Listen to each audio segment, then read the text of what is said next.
Recording in progress.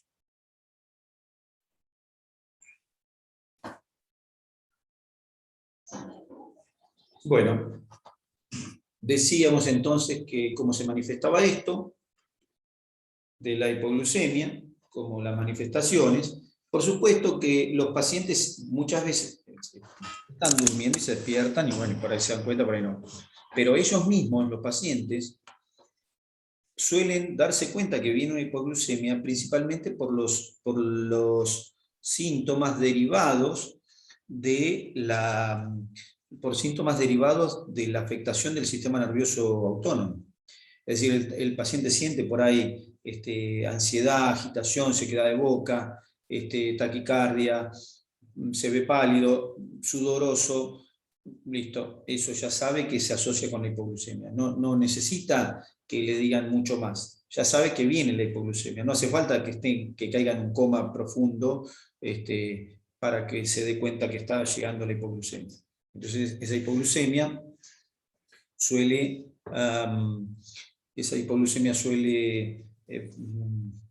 presentar manifestaciones de inicio, es decir, prodromos, que están mostrando que está comenzando el proceso y el paciente lo entiende como tal.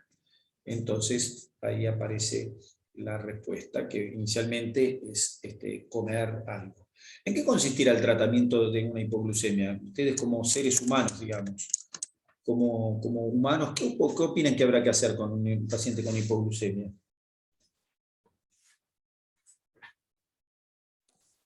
Ingerir glucosa. Suministrarle alimentos ricos en glucosa, pero con una característica: tienen que ser ricos en glucosa de rápida biodisponibilidad. Porque yo le puedo dar glucosa en forma de, le doy glúcidos en forma de, no sé, le doy a comer un pan. Sí, bueno, pero el pan hay que degradarlo, hay que absorberse, entonces le doy glúcidos de rápida absorción. Es decir, la forma de presentación en que le doy los glúcidos tiene que ser de rápida absorción. Tiene que comerlos y ya mismo tiene que estar en su torrente sanguíneo. Entonces, le puedo dar, no sé, un vaso con una gaseosa o con un jugo bien azucarado, bien dulce, un jugo dulce. Glucosa no suele haber en las manos de los pacientes, ni en las nuestras. Nadie tiene glucosa en la cartera, ni tampoco en la casa habitualmente. Bueno, te van a decir, sí, porque mi abuela tiene un catarro con glucosa ahí guardado para hacer la torta. Bueno, está bien, puede ser. Pero en términos generales no tenemos glucosa disponible de forma inmediata como glucosa, entonces le damos un disacárido, ¿no es cierto? Que puede ser, entonces, el azúcar. Entonces le damos cosas dulces rápidamente, un café bien dulce, lo que fuera. El paciente, generalmente en forma líquida, tratamos de darle en forma líquida. Si esto no es suficiente, le daremos un caramelo, chocolate, caramelos y chocolates. Tengan en cuenta que uno dice, bueno, pero es diabético y si le doy... No importa lo que le doy, dele cantidades, no importa que suba la glucemia y tenga una hiperglucemia ahora por lo que le di, porque carece totalmente de importancia. Las hiperglucemias hay que tratarlas en el momento.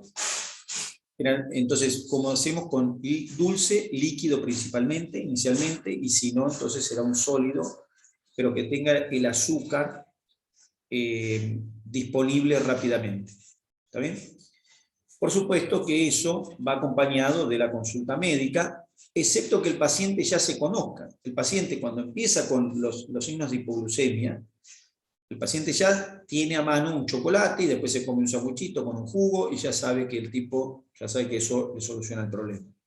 Pero si los síntomas son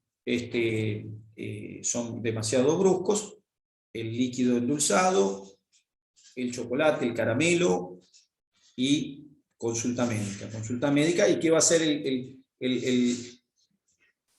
médico tratante? Va a canalizar, no lo va a canalizar con una canalización, sino que va a canalizar en el sentido que va a colocar un catéter, va a cateterizar una vena, le va a colocar un catéter endovenoso al paciente y le va a pasar glucosa en cantidades. Le va a pasar no solamente un suero glucosado, un dextrosado al 5%, sino que le va a pasar también dextrosado en ampollas, diluidos en ese dextrosado al 5%, o si no en bolo muy lento, le va a pasar ampollas de 10 mililitros de glucosado hipertónico al 25 o al 50%. Ese es el tratamiento que hay para la hipoglucemia inmediata. Es decir, suministrarle glucosa. Es el tratamiento. La lógica que se les ocurre a ustedes es lo que se hace, efectivamente. Después, por supuesto, si llegó a tener sintomatología, va a haber que investigar el medio interno de ese paciente, porque en esa hipoglucemia pueden haber alteraciones hidroelectrolíticas producidas por el proceso de la hipoglucemia. Pero no es lo corriente, por suerte, no es lo que pasa siempre. No es lo que va a pasar siempre. Bueno, entonces tengo hipoglucemia como una forma de manifestación de la diabetes. Recordar que quienes mayormente presentan hipoglucemia son los diabéticos de tipo 1 y son los que debutan, y los niños, los que debutan, es decir, los que no sabían que eran diabéticos tipo 1 y de repente lo son, y especialmente niños, son los que mayormente dentro de los diabéticos tipo 1 presentan estas hipoglucemias. ¿Está bien? El diabético de tipo 2 puede presentar las hipoglucemias, por supuesto que las puede presentar, y las presenta también en una medida significativa, pero son más los diabéticos de tipo 1 en cantidad que los diabéticos de tipo 2. Aun cuando para los diabéticos de tipo 2 también es una cosa relativamente habitual. Es muy raro que un paciente en toda su vida de diabético no haya tenido una hipoglucemia. Tal vez no la haya tenido severa, ¿está bien? Pero sí la ha tenido probablemente las otras hipoglucemias que hemos mencionado, es decir, estas que son sintomáticas con poca sintomatología. ¿De acuerdo? O sea, es muy raro que haya un diabético que no haya tenido su hipoglucemia. Las que se manifiestan y las de mayormente, las que se manifiestan un poco más en diabético tipo 1 y además son las que más gravedad suelen manifestar o presentar. Pero para el caso, la misma cosa, diabético tipo 1 y tipo 2, hipoglucemia, cuadro agudo, perdón, que requiere resolución inmediata. El otro cuadro que hay de complicación inmediata es la hiperglucemia. Pero ahí sí, en ese caso, la hiperglucemia, que se define como un aumento de la glucosa en sangre, ahí en ese sentido las hiperglucemias son diferentes para el diabético tipo 1 y para el diabético tipo 2. En ese sentido, entonces, tenemos que recordar para los diabéticos de tipo 1 y tipo 2 un poquito cómo es que se producen los manejos metabólicos del individuo. El diabético de tipo 1 tiene un metabolismo en el cual no hay insulina, el organismo no fabrica insulina. Es decir, que la hiperglucemia se produce con, por supuesto, aumento de la insulina, pero no hay, con el aumento de la glucosa, pero no hay insulina en el medio. Cosa que es diferente para el diabético de tipo 2, que tiene la insulina, pero que no la puede utilizar, incluso la puede tener en gran medida, la insulina, pero aún así puede tener insulina que no le alcanza, o tiene insulina que no le alcanza, o tiene mucha insulina que no es que no le alcanza, sino que no hay receptores y entonces no la utiliza de la misma manera. Pero las formas metabólicas de utilización de los dos, de los dos tipos de diabetes, de la utilización de los nutrientes es diferente. En el diabético tipo 1, la falta de insulina viene aparejada de una utilización única. No puede utilizar glucosa porque no tiene insulina. Como no tiene insulina, lo que utiliza como fuente energética, ¿qué es la fuente energética si no hay insulina? ¿Cuál es la fuente energética más importante? O sea, ¿cuáles son las dos fuentes energéticas más importantes del organismo?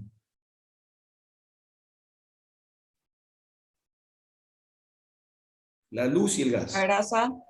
¿Cómo? La grasa y los hidratos de carbono. La grasa y los hidratos de carbono son las fuentes más importantes.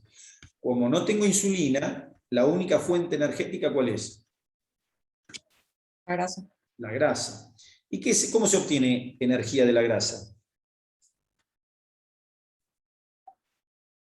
Por degradación de los ácidos grasos hasta formar acetil-CoA. En ese proceso. Degrado del ácido graso. Lipólisis. No se llama lipólisis. Degrado del ácido. Metoxidación. Beta-oxidación, ahí está, perfecto. Degrado el ácido graso a acetil-CoA. Eso se llama beta-oxidación. Lipólisis es el proceso de degradación del triglicérido a ácido graso. ¿Está bien? Bueno, lo que hago es beta-oxidación. Y la beta-oxidación tiene como producto final el acetil-CoA y Cuerpos cetónicos. Cuerpos cetónicos. cuerpos cetónicos. Entonces ahí hay una diferencia significativa. Estos pacientes trabajan con producción de cuerpos cetónicos. ¿De acuerdo? Es decir, que no tienen insulina, utilizan la grasa y entonces se produce una acumulación de cuerpos cetónicos. Si no hay nada de insulina, por supuesto, nada. Si no hay nada de insulina tenemos un problema muy severo, ¿no es cierto? Es muy severo, pero la disminución de la insulina a lo largo del tiempo, que es lo que van teniendo los diabéticos de tipo 1 hasta que no tengan insulina, para lo cual voy a tener que proveer de insulina, la falta de insulina del organismo, esa falta de insulina, produce una utilización significativa de los cuerpos cetónicos como fuente energética. Entonces, las hiperglucemias que tienen estos pacientes se acompañan de aumento de cuerpos cetónicos en el torrente sanguíneo. Y los cuerpos cetónicos, desde el punto de vista,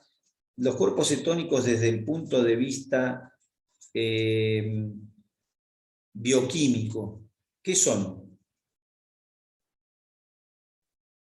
Por ejemplo, yo digo, ¿conocen el nombre de algún cuerpo cetónico? Empecemos por ahí. Claro, ahí está. Si conocen el nombre de los cuerpos cetónicos, entonces me pueden decir qué son, bioquímicamente hablando. Por ejemplo, yo digo beta-hidroxibutirato, alfa-cetoglutarato. ¿Qué son esos? Químicamente. Son cuerpos cetónicos y son ¿qué? Son ácidos. Alfa-cetoglutárico, ¿está bien? Alfa-beta-hidroxibutírico, son ácidos. Es decir que en estos pacientes tengo aumento de cuerpos cetónicos significativo con la consiguiente aparición de ácidos en el torrente sanguíneo. ¿Está bien? Entonces eso pasa en el diabético de tipo 1. El diabético de tipo 2, que tiene un manejo de insulina inadecuado, tiene insulina. Por ende, utiliza glucosa como fuente energética y la formación de cuerpos cetónicos se produce, está bien, pero en menor medida. Entonces, ahí hay una diferencia significativa en las hiperglucemias que se puedan producir.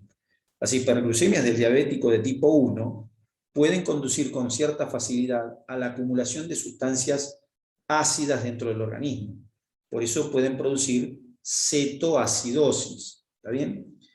Cuerpos cetónicos ácidos que están produciendo acidosis. Cetoacidosis diabética. En cambio, en el diabético tipo 2, si bien puede producirse una cetoacidosis, es más rara que se produzca. ¿Por qué? Porque tienen insulina. Entonces la cetoacidosis diabética va para el tipo 1 y en cambio el otro presenta hiperglucemias no cetoacidóticas. Pero, a diferencia del diabético de tipo 1, el diabético de tipo 2, como tolera más las hiperglucemias sin hacer esa cetoacidosis, suele pasarle que esas hiperglucemias le generan un problema que es el siguiente. La glucosa es una molécula osmóticamente activa, es decir, atrae agua, ¿correcto? Y entonces cuando orinan estos pacientes, orinan glucosa con su orina. Y esa glucosa que orinan arrastra el agua que hay en su organismo. Los diabéticos de tipo 2, de larga evolución, que suelen ser personas más grandes y que después son personas mayores, esas personas suelen además tomar menor cantidad de líquido. Entonces toman menos líquido, tienen hiperglucemias, se les va la glucosa por la orina, se les lleva el agua, no ingieren agua, y entonces hay un desbalance entre el volumen hídrico y la cantidad de glucosa que hay. Es decir, empieza a haber mayores concentraciones de glucosa respecto del líquido que tienen. Eso es lo que genera hiperglucemia en estos pacientes. Es decir, las hiperglucemias de estos pacientes tienen otro mecanismo de producción diferente del de los pacientes diabéticos tipo 1. Y tienen otras consecuencias porque no tienen cetoacidosis. En general, pueden producirse, por supuesto, cetoacidosis en pacientes de tipo 2, pueden producirse, pero digo que los mecanismos hacen que haya diferencias bien visibles, bien marcadas. Por supuesto que uno puede llegar a la... Y puede haber también pacientes con diabetes tipo 1 que hacen hiperglucemia si no llegan a la cetoacidosis, por supuesto. Porque la cetoacidosis es un estado de acidosis al que se llegó, y ahí hay el punto justo, bueno, dependerá de cómo fue el metabolismo en ese momento. Pero los mecanismos de producción son diferentes, por eso también los tratamientos son un poco diferentes. Entonces, el cetoacidótico es el diabético de tipo 1. El diabético de tipo 2 suele tener estos procesos de hiperglucemia que se les suelen llamar hiperglucemia hiperosmolar. Eso es importante reconocer una hiperglucemia hiperosmolar. O sea que el hecho de que yo tenga la glucemia elevada no me está diciendo qué es lo que está pasando específicamente. O sea que el valor glucemia solo no es un valor totalmente predictor o predictivo de lo que está pasando. O sea que una persona puede tener una hiperglucemia y estar tolerándola, por ejemplo. O sea que no tiene síntomas, que es lo que pasa en la mayoría de los diabéticos. Los diabéticos, uno le hace la glucemia, no vienen a consultorio los pacientes con su hojita de análisis y dice 110. La mayoría de las veces dice 200, o dice 190, o dice 220, o dice 240. ¿Está bien? O sea, las glucemias que tienen estos pacientes generalmente o muchas veces son más elevadas, o sea que toleran las hiperglucemias. Toleran las hiperglucemias no quiere decir que está bien eso. Toleran las hiperglucemias no está bien eso. ¿Cuál sería el problema de que me traiga hiperglucemias el paciente de 200 aunque esté asintomático? Me trajo las 3 últimas consultas separadas por 6 meses, o por 3 meses me trajo 3 hiperglucemias de 220 y el paciente está fenómeno. Me dice, no, yo me siento bien. ¿Y cuál sería el problema de eso? La glicolización enzimática.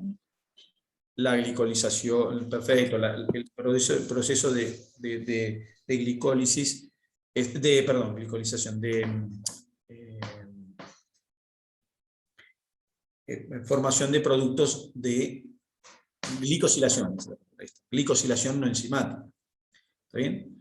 La glicosilación no enzimática es un problema, y el otro problema es la utilización de vía de los polioles. Esos son los problemas de las glucosas de 230 de todas las venidas del paciente. No que vaya a ser una hiperglucemia sintomática, porque las hiperglucemias en la mayoría de los casos de los diabéticos son asintomáticas. El problema no es ese, sino que el problema es las consecuencias a largo plazo. ¿De acuerdo? No la de corto plazo como puede ser una hiperglucemia actual. ¿Está bien? Que también eso es lo que hace que hiperglucemia, la definición de hiperglucemia para cuadro agudo, en realidad tiene una definición medio móvil respecto de los valores que pueden causar un problema agudo, un problema del momento. Porque los valores que pueden provocar un problema del momento son relativamente variables. Incluso yo he visto pacientes con glucemia 1000. ¿Se entiende lo que digo? 1000. Paciente caminando, que viene por otro motivo, y en la glucemia de la guardia da 1000. ¿Cuál es la glucemia? Dijimos el valor de la glucemia máximo. 110. 110. Y estamos hablando de un paciente que tiene 1000. ¿Está bien? Que consulta porque tiene alguna molestia mínima, o siente algún mareo y está medio mareado, se siente medio sin fuerza, o se siente medio molesto, y tiene 1000 de glucemia. Bueno. Ahora vamos a ver qué significa tener una glucemia elevada. En este caso, en el caso del 1000, era un diabético. ¿De qué tipo será el diabético que vino caminando con una glucemia 1000? ¿Diabético tipo 1 o 2?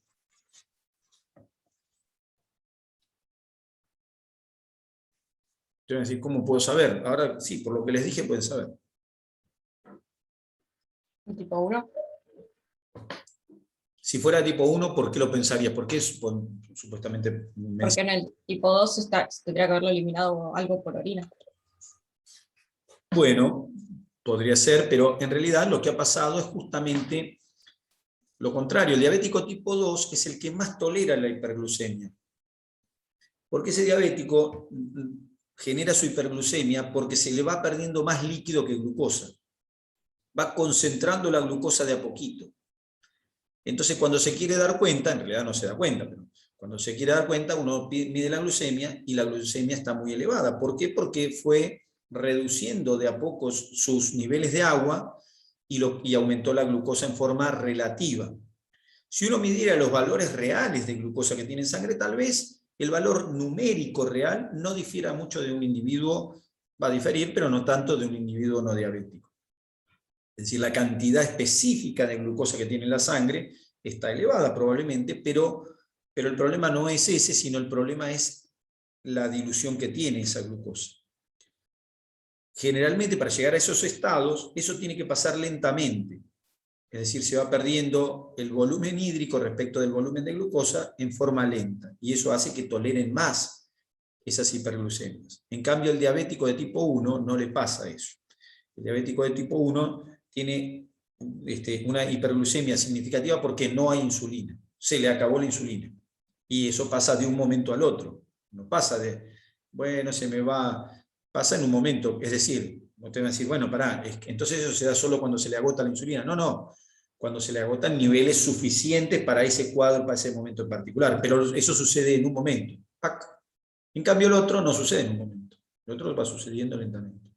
Entonces, el diabético de tipo 2 puede tener glucemias más elevadas. Bueno, entonces, hiperglucemia es un aumento de la glucosa en la sangre, por supuesto, del torrente sanguíneo, un aumento de la concentración de glucosa, un aumento de la concentración de glucosa en la sangre, y se da por mecanismos diferentes en el diabético de tipo 1 y de tipo 2. A consecuencia de eso, entonces, son diferentes las dos hiperglucemias. Primero comentamos una palabra de la hiperglucemia del diabético tipo 1. Repito, la del tipo 1 puede presentarse también en una del tipo 2, pero son más características del tipo 1. ¿Qué va a pasar en ese caso? En ese caso va disminuyendo el nivel de insulina, o el nivel de insulina no es apto para nada, y se utilizan los mecanismos de obtención de energía, viran hacia la utilización de cuerpos cetónicos, y eso trae como consecuencia, entonces, la cetoacidosis. La glucosa, por otro lado, va aumentando sus niveles en sangre porque no puede ser desplazada hacia los tejidos. Entonces la glucosa aumenta a la par que aumenta la biodisponibilidad de cuerpos cetónicos y la circulación de los cuerpos cetónicos en el plasma. Los órganos pueden utilizar cuerpos cetónicos como fuente energética, si los hay, pero si los hay en exceso, aunque no quieran, los utilizan. Es decir, el cerebro habitualmente no utiliza cuerpos cetónicos, y si la glucemia está elevada y hay glucosa, utiliza la glucosa, pero si hay exceso de cuerpos cetónicos, se ve obligado a utilizar cuerpos cetónicos, aunque no quiera, utiliza cuerpos cetónicos. Eso por un lado. Entonces tenemos que el cerebro utiliza cuerpos cetónicos por un lado. Por otro lado, no lo utiliza como fuente única, pero se empieza a utilizar. Eso es dañino para el cerebro, para la célula nerviosa. Pero por otro lado, los cuerpos cetónicos son ácidos. Son ácidos. ¿Y qué es un ácido? ¿Qué es un ácido? Definición de ácido, 2 puntos. Cualquier sustancia capaz de ceder protones a un medio. ¿Recuerdan eso o no? Bueno, parece que no. Son sustancias capaces de ceder protones a un medio. Y si son capaces de ceder a un protones a un medio, los cuerpos cetónicos, alfa-cetoglutarato, beta-hidroxibutirato, los más importantes, si son capaces de producir liberación de protones a un medio, entonces modifican el pH. ¿De qué? Del plasma. Modifican el pH plasmático. ¿Y qué pasa si hay una modificación del pH plasmático? ¿Eso es bueno? ¿Será bueno? ¿Será malo? ¿Cómo será que aumentemos la cantidad de protones en el plasma? Bueno, la palabra es muy malo. Claro, no es ni bueno ni malo, es muy malo. Es muy malo. Los protones en el plasma no deben aumentar. Si aumentan los protones en plasma, entonces aparece una situación que es independiente ahora de la hiperglucemia, que es la cetoacidosis. Es decir, la cetoacidosis no es sinónimo de hiperglucemia. A veces uno puede confundir que el aumento de la glucemia entonces es sinónimo de tener cetoacidosis. Entonces uno dice, un paciente tiene hiperglucemia, tiene cetoacidosis. No, puede tener hiperglucemia y no tener ninguna cetoacidosis. Generalmente igual el que tiene aumento de glucosa, algo de cuerpo cetónico se está fabricando de más, porque no se está usando la glucosa, algo tienen, pero no es sinónimo de cetoacidosis. Entonces, cualquier proceso en el que los cuerpos cetónicos aumenten lo suficiente, se ve aparejado o acompañado de una acidosis, una caída del pH, entonces acidosis. Y la acidosis ya trae nuevas consecuencias. Entonces la acidosis trae como consecuencia la modificación, una modificación global hidroelectrolítica. ¿Por qué? Porque el potasio se empieza a intercambiar por protones de las células, que ese es un mecanismo muy común para poder deshacerse de los protones. El bicarbonato empieza a caer porque lo estoy utilizando para neutralizar el ácido, lo que significa que, porque ¿qué pasa cuando hay una acidosis? Hay un exceso de protones, que se llama en este caso acidosis metabólica. Y los protones, ¿cómo se neutralizan? Se neutralizan con buffers. Los buffers más comunes, los más abundantes en el torrente sanguíneo son las proteínas, pero las proteínas se usan rápido, y el buffer más utilizado de forma más frecuente para regular realmente las variaciones de pH es el bicarbonato. Pero el bicarbonato resulta que, ¿de dónde sale el bicarbonato del cuerpo? El bicarbonato sale de la unión de dióxido de carbono con agua. ¿El dióxido de carbono de dónde sale? Del metabolismo celular. Entonces, el metabolismo celular me da dióxido de carbono. Y el dióxido de carbono se une con agua, forma ácido carbónico, y ese ácido carbónico es una forma de bicarbonato. Y el bicarbonato, entonces, es una forma de transporte del dióxido de carbono. No solamente es un neutralizador de ácido, sino que es un manejador de dióxido de carbono. Es un buffer. Es un buffer por un lado, pero además me maneja el dióxido de carbono por otro. Motivo por el cual la utilización de ese bicarbonato me modifica también el manejo del dióxido de carbono. Entonces empiezan a modificarse electrolitos como el potasio, que a su vez el potasio me modifica, entonces empiezo a tener aumento de potasio en la sangre. ¿Por qué? Porque el bicarbonato trato de meterlo a la célula para intercambiarlo por potasio, y además hago lo mismo en el túbulo contorneado distal, intercambio potasio en el túbulo contorneado proximal intercambio potasio por protones, pero en el túbulo contorneado distal secreto potasio con protones. Lo que quiero decir con esto es que voy a modificar la cantidad de potasio de la sangre. La cantidad de potasio de la sangre se asocia con modificación de la cantidad de sodio de la sangre y de cloro. Por lo tanto, voy a tener la acidosis acompañada de un desbalance de sodio, potasio y cloro. ¿Está bien? Esas alteraciones de sodio, potasio y cloro, lógicamente se ven reflejadas en mal funcionamiento celular. O sea que la acidosis, de por sí los protones pueden unirse a cualquier cosa y producir daño, eso ya lo sabemos. El exceso de protones puede unirse a cualquier proteína, a cualquier lípido, y por supuesto producir peroxidación de lípido, lo que fuera. Es decir, puede lesionar lípido, pero además la modificación hidroelectrolítica que va a acompañar esto va a traer mal funcionamiento celular global. Todas las células del cuerpo van a tener un mal funcionamiento en un mismo momento. Y eso es lo que se manifiesta cuando uno habla, o es la manifestación de una hiperglucemia con cetoacidosis. Es decir, el paciente entra en acidosis. La acidosis es un proceso muy severo que manda al paciente al coma. Es decir, lo puede mandar al coma. La cetoacidosis es un proceso muy severo. ¿Está bien? En el que los primeros órganos que se ven afectados son los del sistema nervioso central. Es decir, que el paciente con una cetoacidosis entra en un cuadro neurológico que lo lleva primero a la depresión del sistema nervioso, a la depresión del sensorio, y luego al coma. Y si no se corrige, por supuesto, a la muerte. Entonces, por eso la cetoacidosis son situaciones temidas, ¿no es cierto?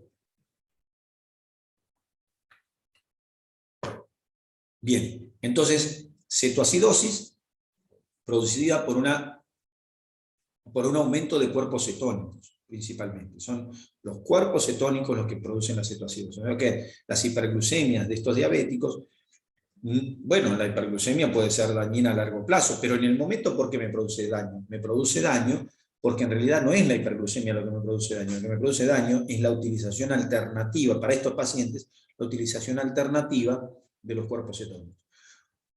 Pero, para ese caso puntual, pero la hiperglucemia de por sí también es un problema, porque la glucosa, dijimos, es osmóticamente activa. Y si la glucosa está dentro del intersticio y dentro del plasma, y no sale del plasma del intersticio, y no puede entrar a las células le empiezan a donar el agua al intersticio y al plasma. Entonces esto se ve acompañado de deshidratación celular. Entonces tengo deshidratación celular con desbalance hidroelectrolítico, ¿está bien? Con acidosis. Un combo muy problemático, muy problemático. Habla de una falla global del cuerpo. Ahí no hay una falla puntual, hay una falla global. Es decir, hay una falla de todo un sistema. Cada célula del cuerpo está sufriendo esa acidosis, cada célula del cuerpo está sufriendo la pérdida de agua, ¿está bien? Cada célula del cuerpo está sufriendo el desbalance hidroelectrolítico, ¿está bien? Las consecuencias de la acidosis, por supuesto, si uno no corrige esa cetoacidosis, es un cuadro para corregir una terapia intensiva, por supuesto, que no tiene nada que ver con eso, pero hay que corregirlo de forma inmediata, hay que corregir en las próximas horas ese cuadro, y para eso, por supuesto, hay que bajar la glucosa, por supuesto, una de las medidas más importantes, hay que suministrar insulina para que se empiece a utilizar la glucosa en el cuerpo, hay que modificar las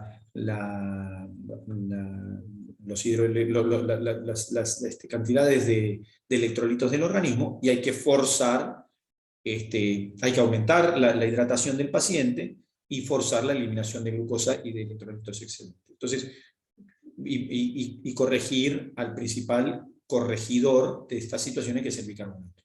Bien, o sea que, como ven, por lo que contamos, así sucintamente, la cetoacidosis no es un cuadro simple, sino que es un cuadro complejo, derivado de un mal manejo de la glucosa, pero en el que la glucosa elevada no es el único problema. Entonces, cetoacidosis por un lado, como forma de hiperglucemia. Y la otra forma de hiperglucemia es la hiperglucemia hiperosmolar. Esa hiperglucemia hiperosmolar ya no trae los mismos problemas que la cetoacidosis. Por supuesto que si la hiperglucemia hiperosmolar es muy alta, este señor que tenía 1000 toleró eso, pero en general a partir de 700 ya corremos riesgo de que haya una cetoacidosis, o a partir de 600, ya se dice a partir de 500, pero en lo personal yo lo que he visto es que por arriba de 600 la presencia de signos severos. Pero se habla de que a partir de 500 ya corremos un riesgo significativo de que se produzca una cetoacidosis. Aún así digo, las hiperglucemias hiperosmolares son mucho más toleradas y no tienen aparejado el componente acidótico. Entonces, al no tener el componente acidótico, es la hiperglucemia lo único que está generando un problema. Ahora, la hiperglucemia, por supuesto, es un problema, porque la glucosa que está dentro del plasma y del intersticio deshidrata las células, genera un balance alterado de hidroelectrolítico, por supuesto, tengo menos agua que electrolitos, y eso hace que mis células funcionen mal. Por eso las hiperglucemias de los diabéticos, por más que sean hiperosmolares, también deben ser corregidas. Porque uno dice, bueno, entonces no hago nada, ¿qué problema hay? Que tenga la glucemia elevada, bueno, que la corrija mañana, total, si esto el único problema que trae es los procesos a largo plazo. No, hay que corregirlas ahora, primero porque pueden entrar en cetoacidosis, no sé cuándo. Y la segunda es porque ese proceso de deshidratación al que está sometido el paciente es un proceso de deshidratación celular. O sea, hay una deshidratación celular. Las células están cediendo su agua al intersticio y al plasma, que es donde está atrapada la glucosa y no puede salir de ahí. ¿Por qué? Porque no se puede meter a la célula. O sea que el intersticio y el plasma no le pueden dar la glucosa a la célula no la recibe, y a cambio de eso, como no la recibe, le da el agua encima. Deshidratación de las células. Por supuesto, de nuevo lo mismo, la deshidratación celular hay que tratar de corregirla. ¿Por qué? Porque la deshidratación de la célula implica un mal funcionamiento celular. También las neuronas son una de las células más afectadas dentro del sistema, dentro del organismo. Una de las células afectadas en forma más temprana son las neuronas también para este mismo caso. Este hombre que tenía 1000 de glucemia tenía algo mareo, sensación de malestar inespecífica, relacionada con las manifestaciones de su sistema nervioso, que estaba empezando a presentar modificaciones inespecíficas, pero que la persona las sentía, siente la sensación de vaído, de mareo, me siento raro. Esa sensación de rareza tenía que ver con que sus neuronas estaban entrando en un estado de deshidratación. O sea que para el caso del paciente con hiperglucemia hiperosmolar, lo que está pasando es que hay más que nada una deshidratación. No es que la glucosa, sí, la glucosa está tapando, está haciendo glicosilación enzimática, pero no es ese el problema puntual de la hiperglucemia, ¿está bien? Sino más bien una deshidratación por la hiperglucemia. Tampoco es un proceso en el cual la hiperglucemia está sobreestimulando a la célula, porque no es que las está sobreestimulando, sino está haciendo nada. Y eso en una primera instancia. En una segunda instancia, si la hiperglucemia hiperosmolar no se corrige, entonces puede pasar que aparezca una cetoacidosis complicando el cuadro. Bien, ¿cuándo se producen hiperglucemias? Bueno, las hiperglucemias lo mismo. Son desbalances entre la posibilidad de utilización de la insulina, ¿está bien? Y los requerimientos de las células. Es decir, las células no reciben la glucosa adecuada porque la insulina o no está o está en muy pequeña cantidad. Al revés, porque hay exceso de... insulina, claro, no hay insulina, no la reciben, no porque no está o no está funcionando, digo bien. Pero el proceso está pasando no porque no hay glucosa, sino que la glucosa está, pero la insulina no está y no permite que pase la glucosa dentro de las células. ¿Está bien? Un déficit de insulina o de su funcionamiento. No una falta de la glucosa está. Bien, entonces, ¿cómo puede producirse esto? ¿Cuándo puede producirse esto? Bueno, cuando la persona, el diabético, no está medicado, cuando el diabético ha perdido su insulina a lo largo del tiempo y no se ha dado cuenta, y entonces, un diabético de tipo 1 en su debut, no se ha dado cuenta que no tiene insulina, entonces se producen eso, pero estas se dan en un momento determinado, entonces no tiene insulina en un momento determinado, tiene tanta glucosa, tiene los cuerpos cetónicos que se están fabricando en cantidades y tiene mucha glucosa que le genera un desbalance también. ¿Está bien? Eso puede ser. O puede ser un déficit de la medicación en el diabético de tipo 2, o puede ser para el diabético de tipo 2, que es muy común, la falta de ingesta de líquido, que esa es una causa muy común de hiperglucemia hiperosmolar en los pacientes ancianos.